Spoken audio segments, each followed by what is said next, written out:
Hey guys, if you don't know who I am, I'm Savia Rocks, and I help people tell their stories, stay inspired, and get educated as they find the pride of who they are within creativity, but most of all, without judgment.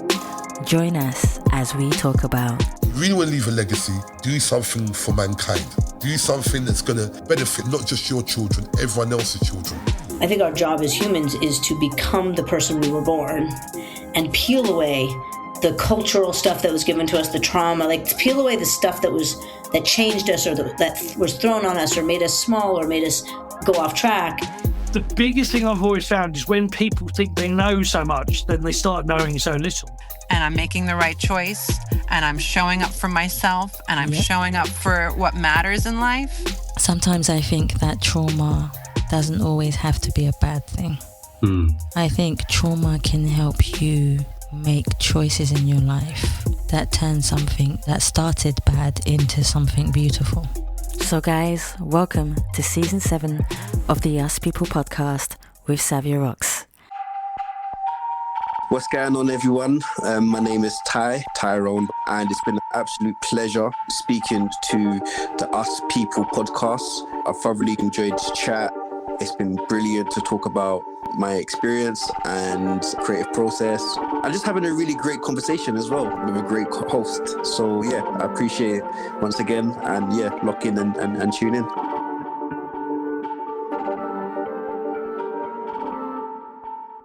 I'ma get deeper. Tables are turning. Hey guys, and welcome to another episode of the Us People podcast. I'm your host, Savia Rocks, and today I am humbled to be in the presence of Tyrone.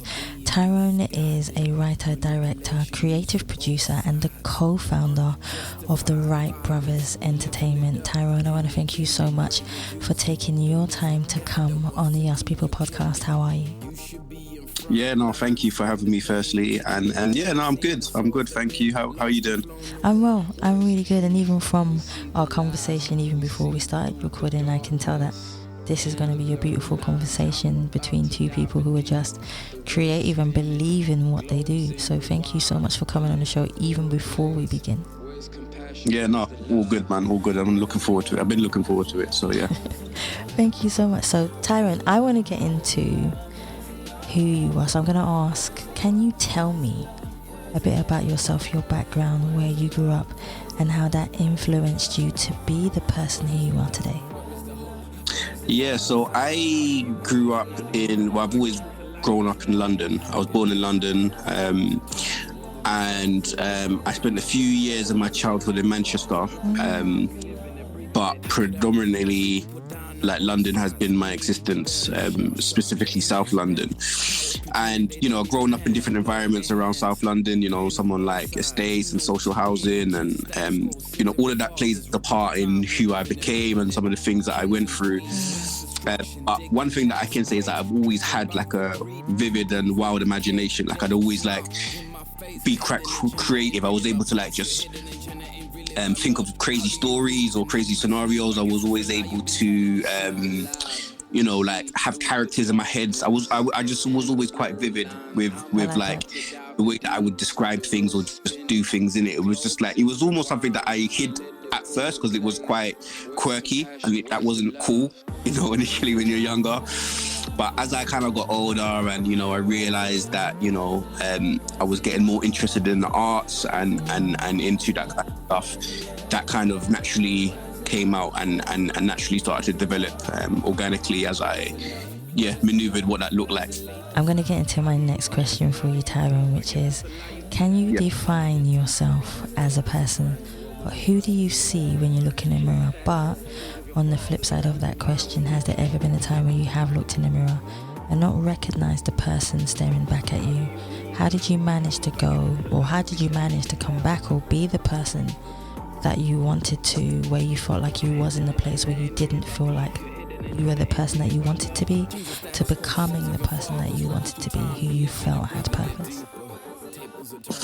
A deep question. I guess I'd start off the answer to that by saying that I'm a man of faith. and I'm a Christian, so I have deep roots to just my faith in God and what He has brought me through, and just developing that relationship with God on a creative kind of level as well. So a lot of times where I felt lost in life and I've had full of doubts and just wasn't sure about things, and as a creative, I'm sure maybe you might, relate to it. Like, we go through those phases. It's a roller coaster. Yes, sometimes 100%. You're on top of the world, and then the next thing, like, what am I doing? Is this right? What's going on? Do you know what I mean? And I think my faith has been able to keep me grounded and give me a sense of security, knowing that, like, it has already been figured out, and I just need to trust in God and trust in the journey of what that looks like for me, because I believe that I've been given this talent and I've been given a gift, and it's now just about using that to spread a message and spread love in the world, through my work, through my productions, and let that shine through. So coming back to your question, I guess, like, looking in the mirror, I see someone who is on a journey of, like, just a journey of life, and that obviously has so many different layers to it. I'm also a father. I have a girlfriend. I'm a son. I'm a friend. I'm a brother. Like, there's so many different parts of that make up who I am, and I'm splitting myself amongst so many different people. That I'm always someone different, or I can be someone different every day, or at any different moment, depending on who I'm interacting with. If that makes sense. So ultimately, I want it to come back to a consistent thing, which is my faith, because I want that to be rooted in every type of area in which I touch. So again, with my creative work, I want it to come through there. With my job that I do, I want it to come through there. With my, parenting, with my relationships with people, like, I will kind of almost want that to be the foundation and the bedrock of who I am, and allow that to come through. So I'm not saying I'm perfect at it. I'm not saying I always get it right. I'm not by any means professing to be perfect or anything like that. But I'm on a journey of just, like, I guess, enlightenment, a journey of faith, and a journey on just, like, trying to maximize my gift as much as I can while I'm here, and leave a lasting legacy. I think you do that automatically, if I'm being fair.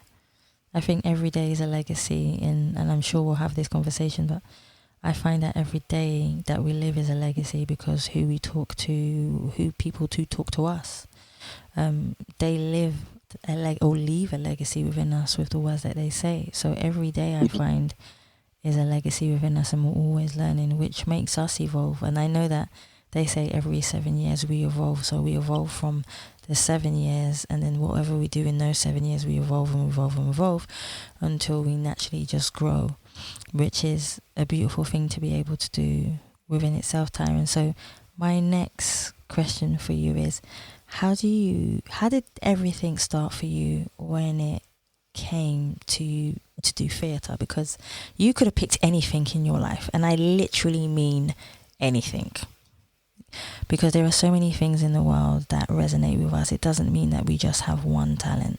The universe has a beautiful way sometimes of showing us our talents when we least expect it, or when we say, I'm going to give up, and you don't care anymore. The world presents something to us uniquely in those moments to see what we do with them. But I would love to know, from your perspective, from being a co-founder of the Wright Brothers Entertainment, where did that all begin? Yeah, so we'll bring it back to when I was 16 years old, and a young man. I've left school, as in, I didn't finish school. I left school early because I was doing some other stuff that we don't need to talk about.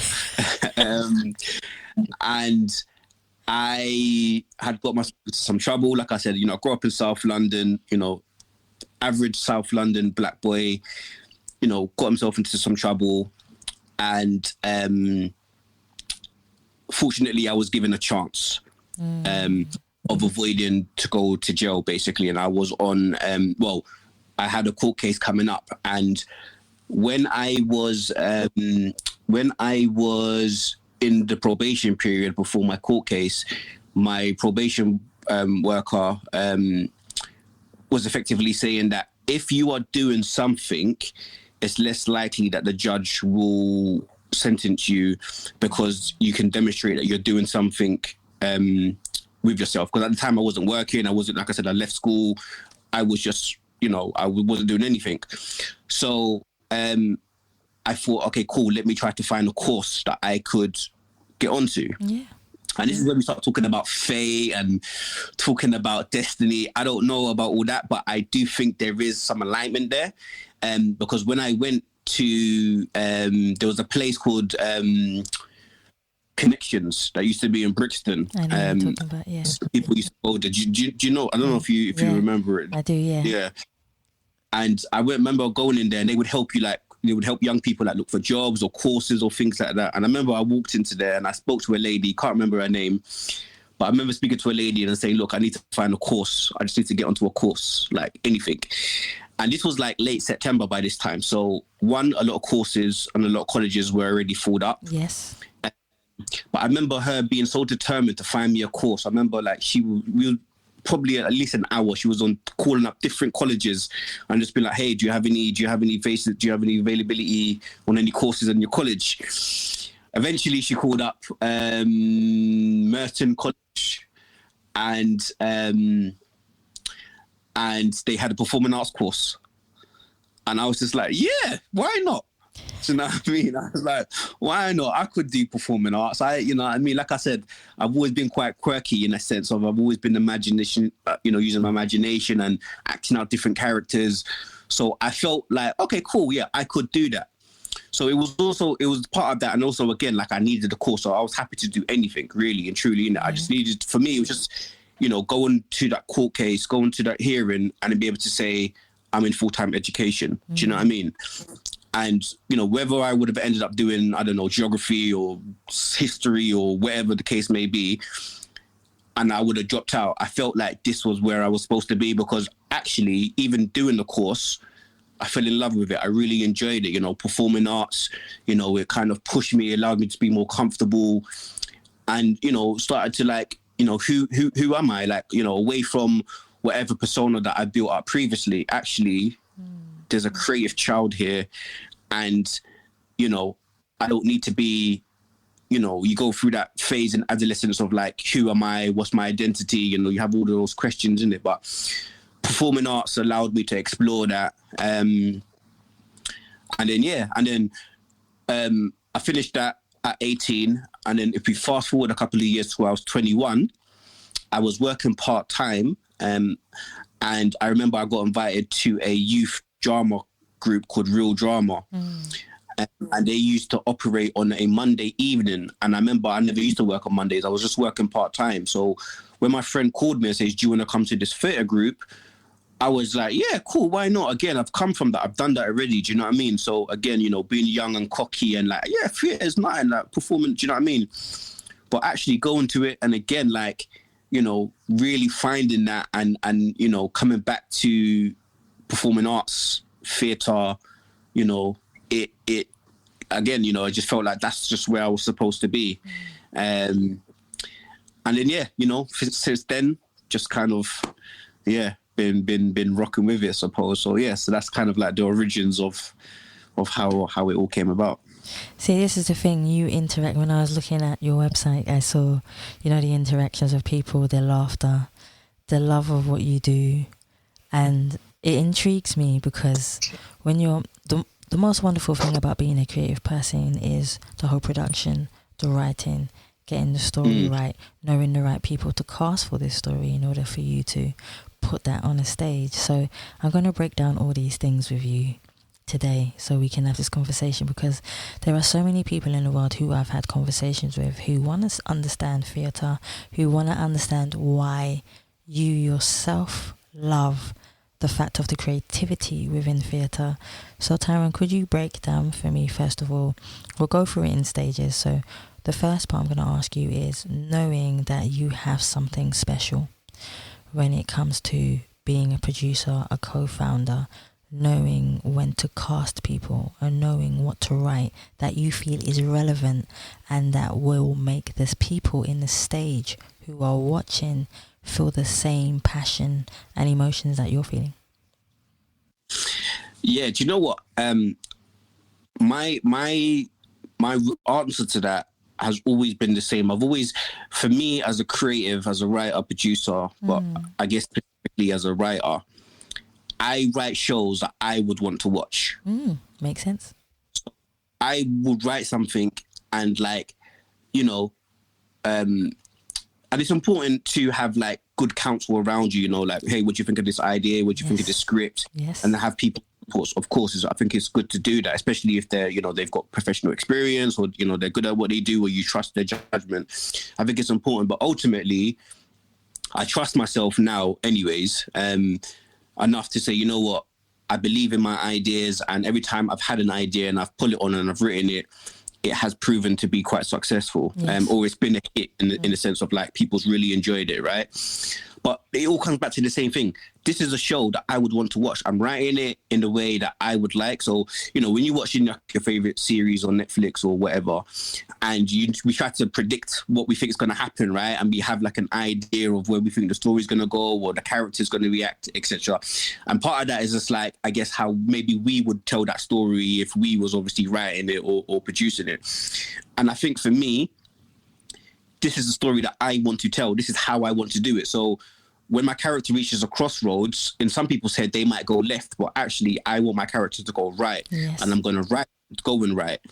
And, it could also work them going left, but my vision for it is them going right. And that's how I write it, and I put it out there.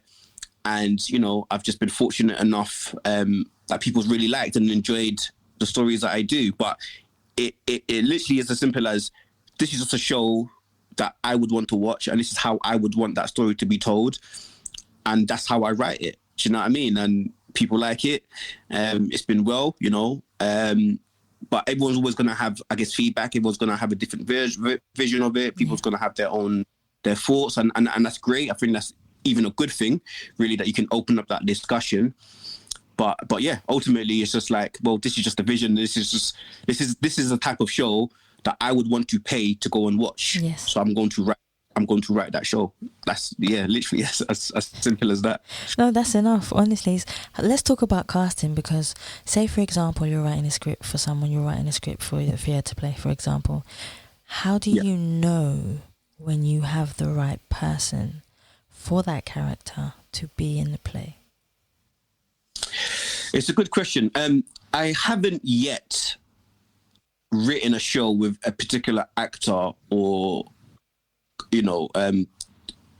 talent in mind for a show. But casting does play a big part in the type of profile. So I might not necessarily have a specific person, but I have a profile, I suppose, and I need somebody that can be able to do this or has this kind of persona or has this type of range, if that makes sense, right? 100%.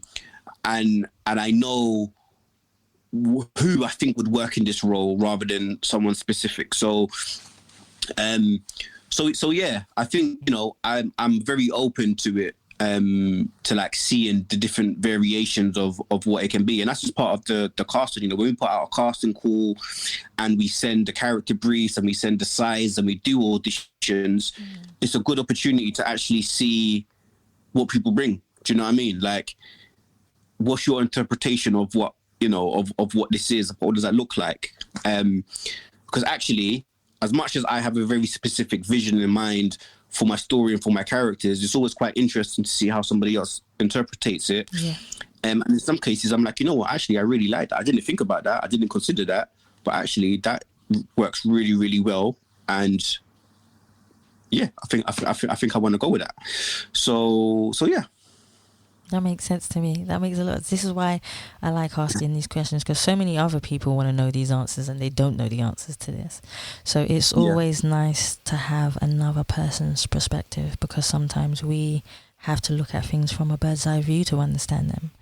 But it's always nice for somebody in the field who has the passion for something, who understands the craft of what they do and have had worked hard within their craft. Because I always say that people they always see the success of what you do, but they don't see the root of what you do. That's in the ground, all the hard work, all you staying up 3-4 o'clock in the morning to be able to make this happen. Trust me, to make this happen with your team, for it to be that successful. And I always say to everyone, everything is energy in everything you do. So it all makes sense to me. So my next question is about judgment. A lot of the time we are judged based upon who we are, where we come from, and how we look, which we spoke about even before we started recording slightly. If I said to you, Tyrone, what would you do differently if I took the word judgment out of the dictionary and there was no such thing as judgment? What do you believe that you would do differently in your life, knowing that judgment never existed? Wow. I mean,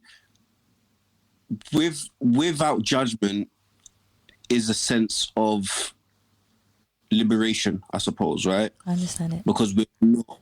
Say that again, sorry? I understand it, yeah. Yeah. So without the fear of being judged, you know, a lot of people will feel a sense of liberation. And I suppose that's probably what it was. Like, even what I was just mentioning about growing up, you know, as a, you know, in South London as a young black boy, and like figuring out who I am and seeing, you know, influences that are, you know, negative, but also positive as well. The negative, I guess, influences are probably more apparent in your face. They're more like easier to see those things, and it's easier to be influenced and swayed by what you see, you know, growing up as a young, you know, a young kid in South London. And, you know, without being judged or feeling like you're judged, you know, you don't have that peer pressure of like trying to fit in, or that social pressure of like, you know, this is the cool thing, this is what's cool, and this is what isn't cool. And back then, theatre wasn't cool. Do you know what I mean? Doing theatre, going acting, like telling people, yeah, I go theatre class. Like, what? Do you know what I mean? That's not seen as something that was cool. Now it's cool, but it wasn't cool back then. Do you know what I mean? And so yeah, so I suppose it's just about, you know, really tapping into that and seeing who that could have been. Do you know what I mean? But look, life doesn't work that way, and I believe that all of our experiences shape us in some type of way of who we need to be, and that will influence the things that we do. So, you know, even my upbringing, you know, there will be an influence in my work, in my writing. Again, I talk about my relationships. I'm a father. A lot of that will influence in how I choose to raise my son. Some of that will be in my relationships with my families, my friends, you know, my colleagues. Like, all of this plays a part. Do you know what I mean? And life is a journey, you know. I'm far from the finished product. So yeah, you know, I look forward to it, and you know, yeah. No, I like that answer. That's a really cool. I liked it. It had a story behind it. So I know music plays an integral part in all of our lives. Well, most of our lives. And I know in the creative field, the music can also, in theatre, have a massive impact on the play, how it goes, how people receive it. If I said to you, if there was one song that was the soundtrack of your life, Tyrone, what song would you pick, and why would you pick that particular song? Do you know what? There's different soundtracks to different eras of my life. Yes, I thought you might say that, yeah.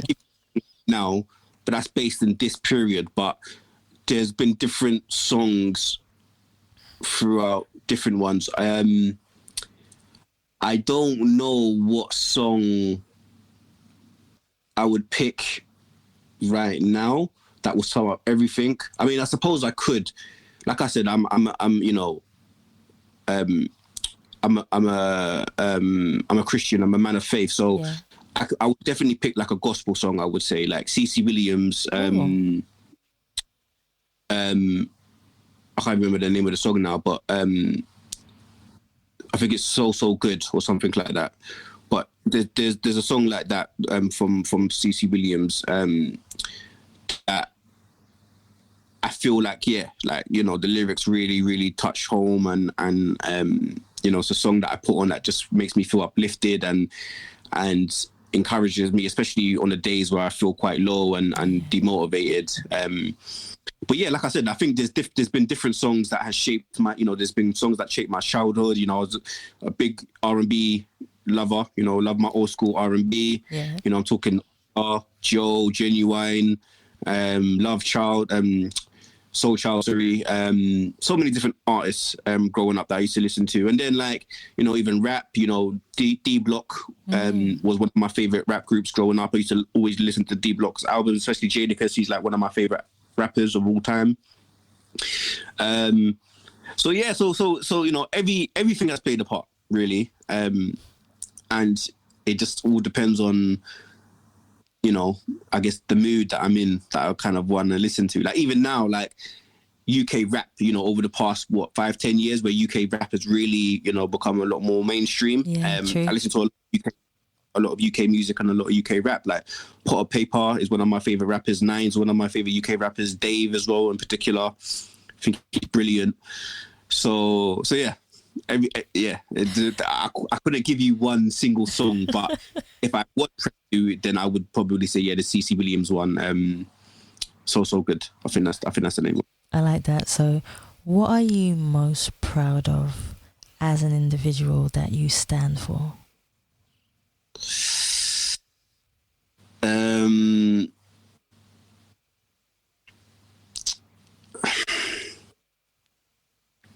I try to be a man of my word.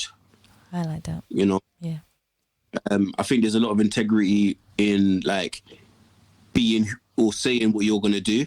Because I think for me, one of the things that really annoy me is when someone says they're going to do something, especially when you have an arc. If someone volunteers and say, hey, you know what, I'm going to do this for you, or I can do that for you. I haven't asked them, they volunteered to do it, and then they didn't do it. It's just, it's quite like annoying, because it's like, you didn't have to say anything. You didn't have to do it. But if you said you're going to do it and I expected you to do it, then there's an expectation that you obviously do it.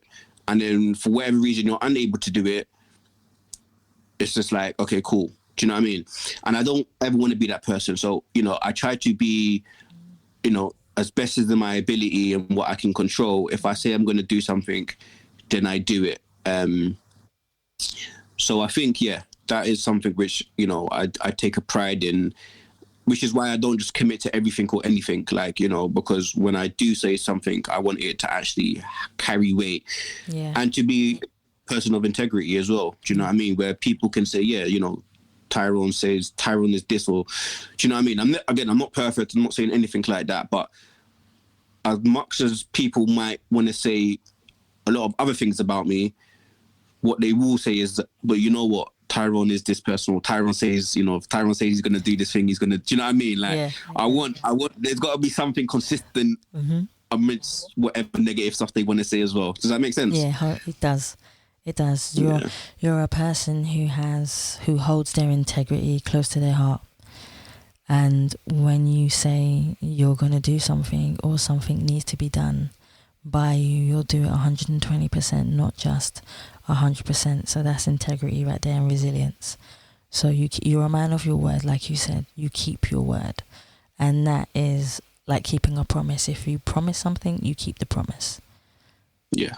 100% with that. So if you could choose one quote that represents you as a person, what quote would you choose, and why would you choose that particular quote? He's smiling. He has one. I'm thinking, it's a good question. What quote? Wow. Okay.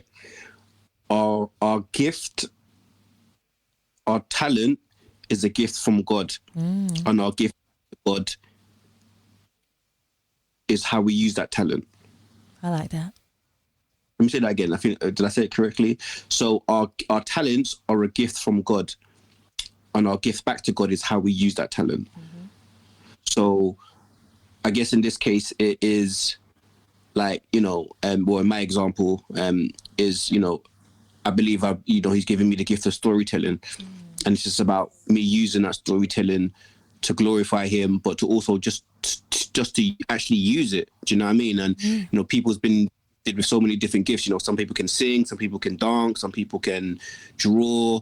For example, you're presenting, creating this podcast. Like, we have gifts that we've been given, and it's just about how we put that out there into the world, into the universe, and how we share that with people, and the platforms that we create using that gift. And I think that is how we give thanks back to God, that for him giving us these talents, if that makes sense. No, it's a good quote to have, actually. It's a perfect quote to actually say to you. I haven't heard that one in a very long time, to be fair. So it's a good quote to have. If you were stuck on a desert island, Tyrone, and I said to you, you're allowed to speak to for 24 hours, one president, one activist, and one musician, who would you take on the desert island to speak to for 24 hours? And why? So you said one president? One president, one activist, and one musician. Okay. President would probably be Barack Obama. Activist, I don't know if he quite counts as an activist, but I'm going to say Nelson Mandela. He does, actually, yeah, 100%. Okay. And who was the last person, sorry? Musician. This is going to be interesting.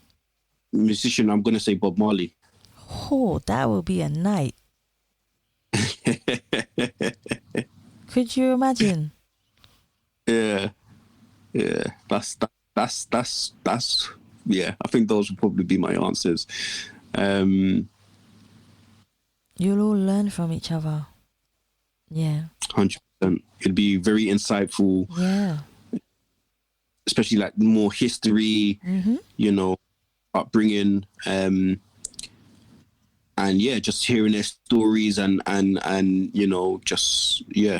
they're part of my hero. They make up part of my heroes anyway, and I'm very inspired by them and their individual stories and what they've achieved. So yeah, if I was on an island with them and being able to speak to them and chop it up, that'd be dope, man. See, now success. Some people see success as a massive word.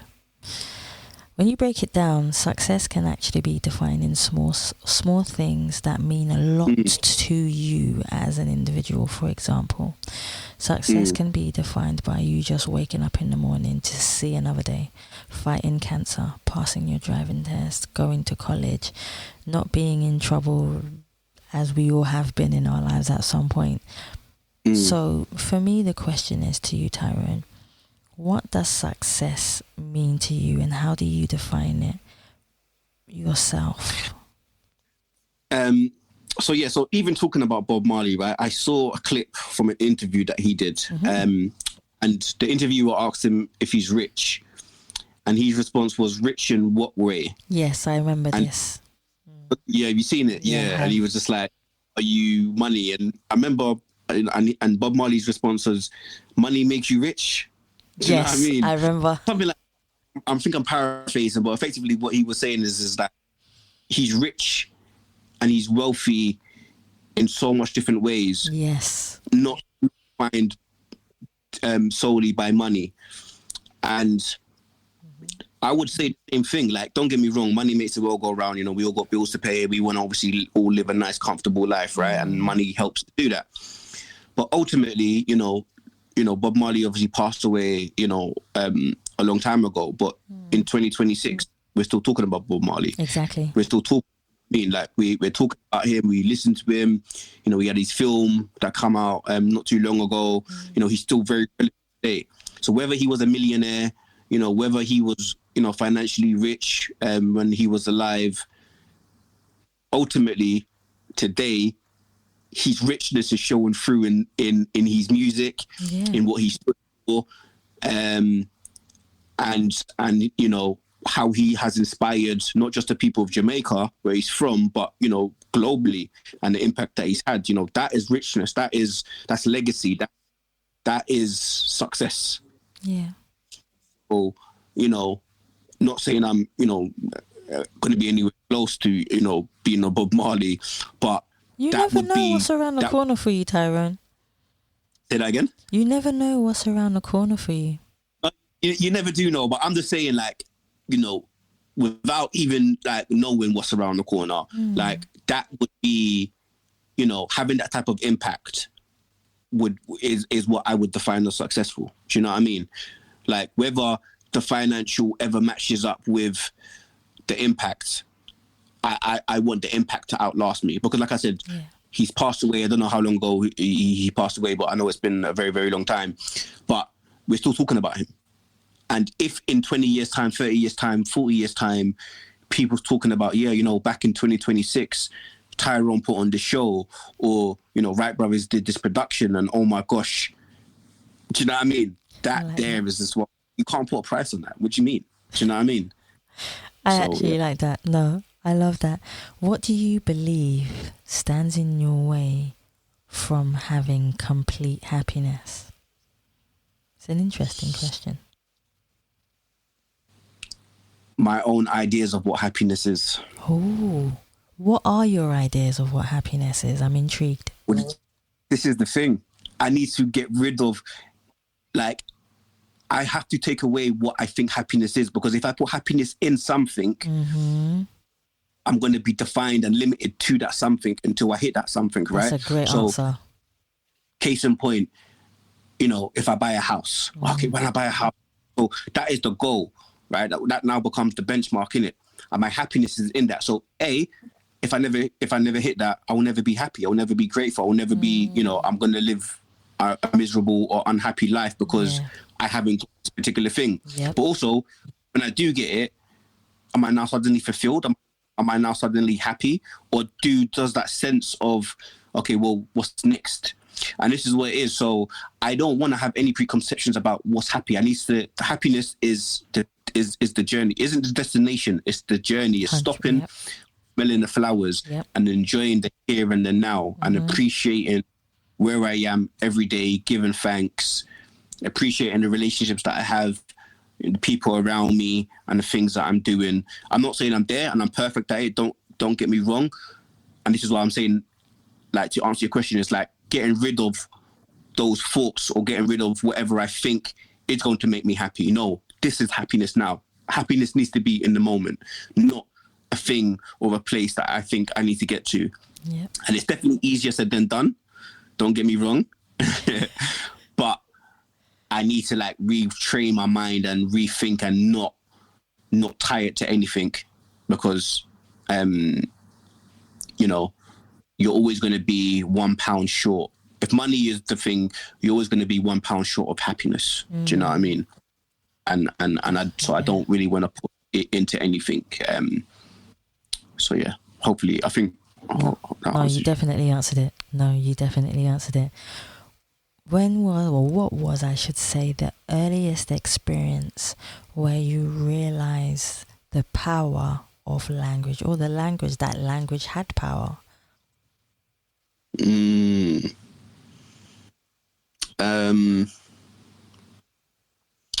not quite sure, to be honest with you, but I suppose 2016, I really understood, because obviously I'm a writer. I really understood. I take words literally for what they mean.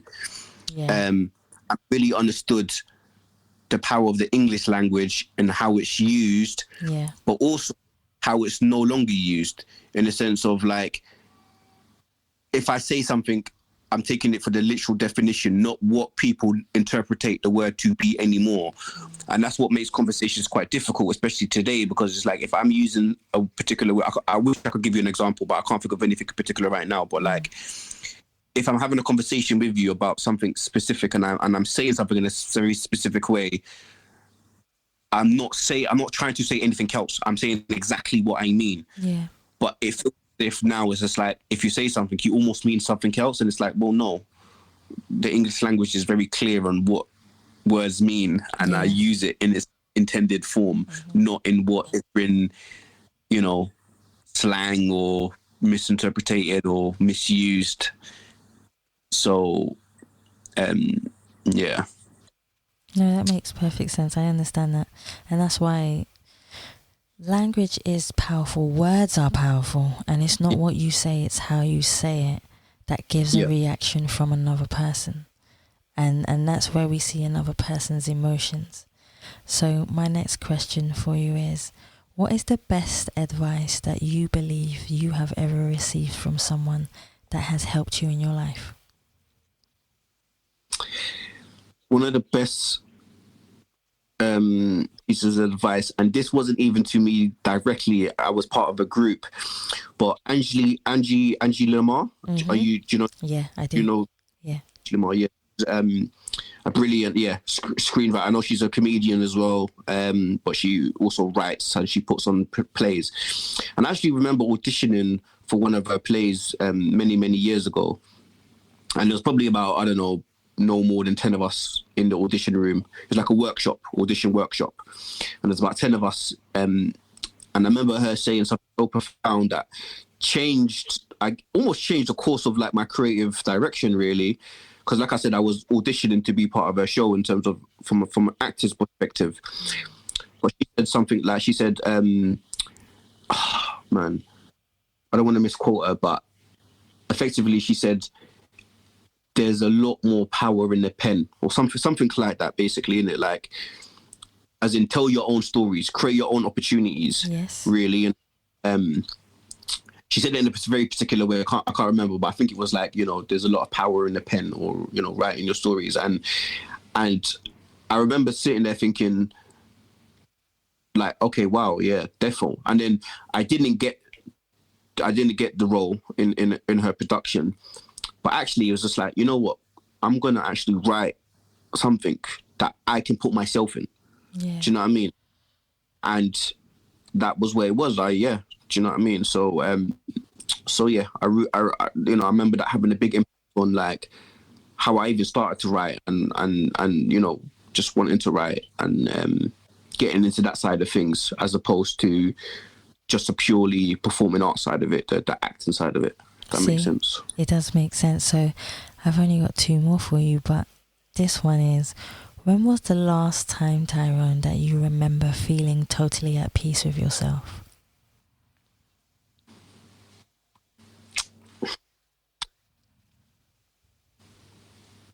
I don't know, to be honest with you. I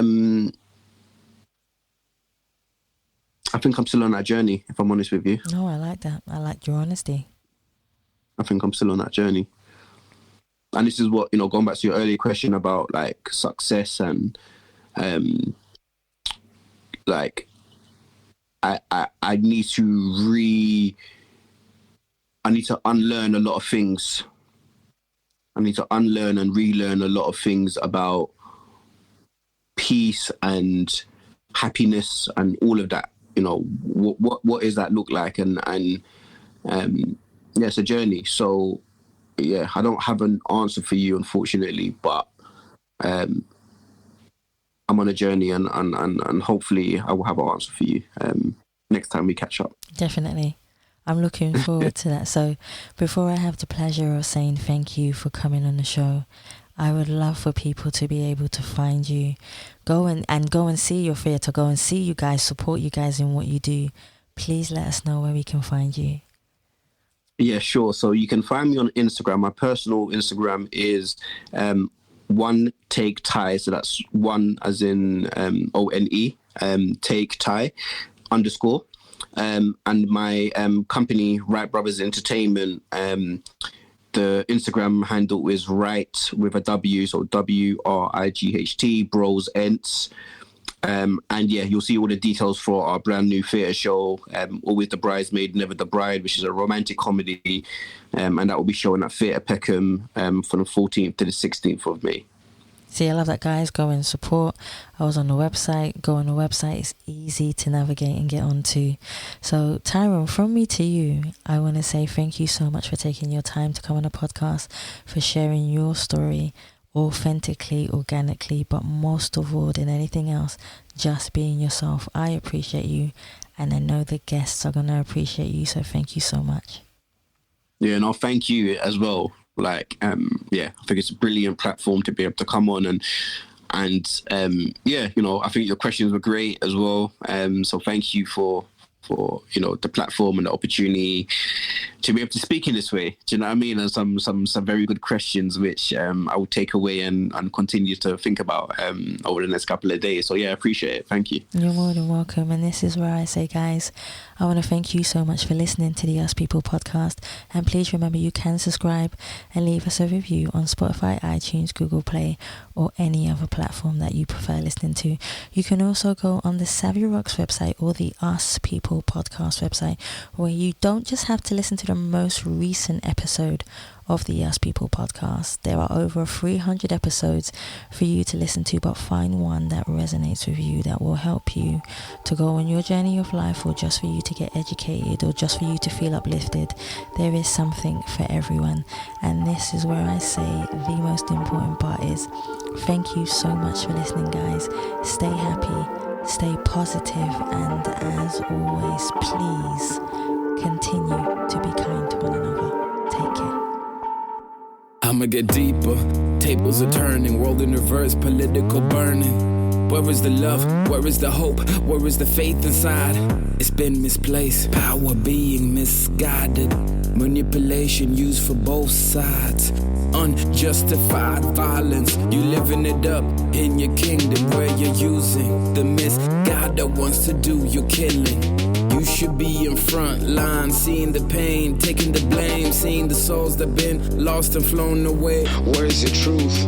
We see the lies, we see through the darkness and the blurry lines. I'm about to dive in deep, the wheels are spinning, globes in rewind, political ablaze. Where's compassion? Where's the love? Where's the love? Where's the love? Where's the love?